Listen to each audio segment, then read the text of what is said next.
Right, so it's still Midday Live. Good afternoon to you and thanks for staying with us. It's time for business and talking about Ghana's debt stock. We will be giving you more detail as public debt shoots up by 22% in the first half of 2014. My name is Nana Ikasari. Let's just get the detail now. Ghana's public debt has increased by about 5.2 billion cedis from April to June this year. This measures about 9% increase in the debt level to 63.6 billion citizens. Central Bank Governor Dr. Henry Kofi Wampa revealed this at the announcement of the policy rate, which was maintained at 19%. The release shows the year-on-year and monthly change of three major subsectors: the mining, manufacturing and utilities.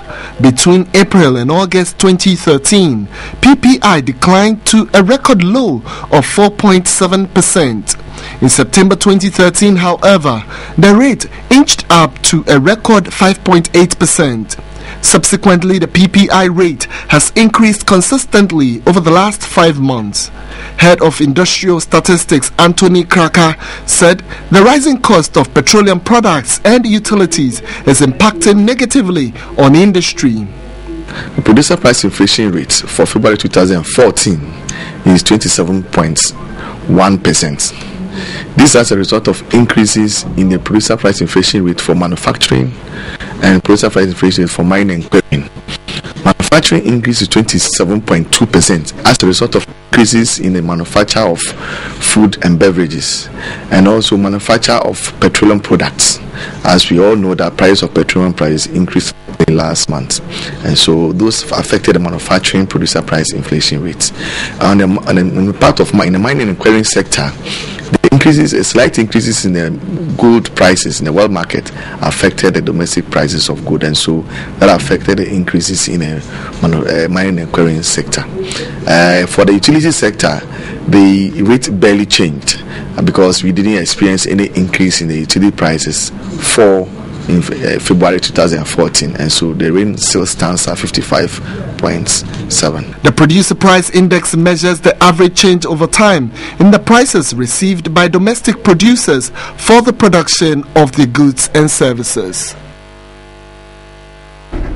Well, we do apologize for that wrong insert, talking about the producer price index there carried by Kukuteme. But with that story regarding Ghana's public debt stock, which has shot up to 22% in the first half of 2014, we will bring you that report later. Now, let's look also at government's interbank exchange rate, or Ghana's interbank exchange rate. Well, there has been some concerns that the central bank has been massaging the figures. Now, Governor of the central bank has come out to deny this, saying that lack of liquidity in the banking system has affected trading on the interbank market, resulting in freezing activities. Governor of the central bank says despite continuous forex figures released, banks are trading with its customers. Thus, stability in the figures on the interbank market is that we have a platform, it's a Reuters platform. And then it is the rates on the platform, that is the rate at which the banks trade among themselves, including Bank of Ghana. It's averaged, and that is what gives you the interbank rate, which we report. But because of lack of liquidity in the system, for about 2 months, the past 2 months, until recently, there have been no trade at all on the interbank market. So what the banks are doing is just trading with their customers. To cushion the foreign exchange cover, the central bank says it is preparing to support productive sectors in the economy to boost import substitution. This is expected to contribute in stabilizing the cedi. As liquidity returns to the market, as we've seen in the past few weeks, the rates will converge. It has started happening already in the past few weeks. We've seen the interbank going up a little because the trading is returning to the market, whilst because of the liquidity, we've seen the rates that the banks trade with their customers also declining.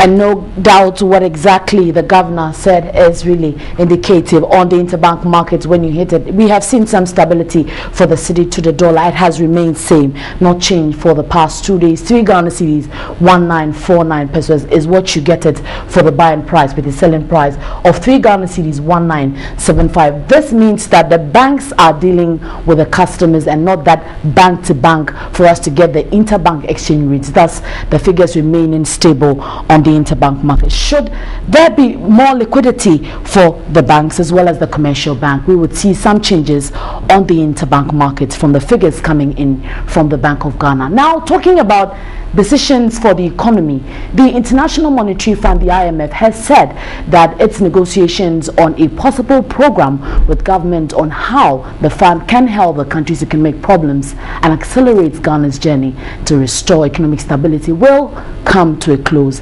next Thursday. Now, the IMF, which began the bailout discussions with government yesterday, is being led by Joel Tuja Benati, while Professor Kwesi Botwe, chairman of the National Development Planning Commission, is leading the government team. Aside from meeting the government team, the IMF team is also expected to hold talks with the private sector as well as the donor community.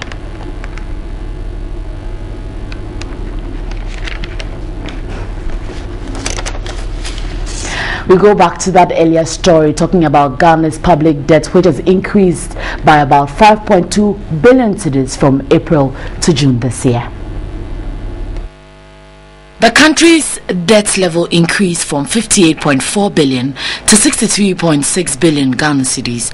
In terms of ratio of the debt to GDP, it stood at 55.4% at the end of June. According to the central bank, the debt stock level increased by about 11.5 billion cedis in the first half of the year, representing 22%. The stock of public sector debt as at the end of June 2016 was 55.4% of GDP, marginally lower than the 55.5% observed at the end of December 2013. Of the total public sector debt, domestic debt constituted 43.9%, while external debt was 56.1%. A total expenditure was at 19.3% against a target of 19.8%. Revenue and grants for the first half of the year hit 13.3 billion against the target of 14 billion cedis.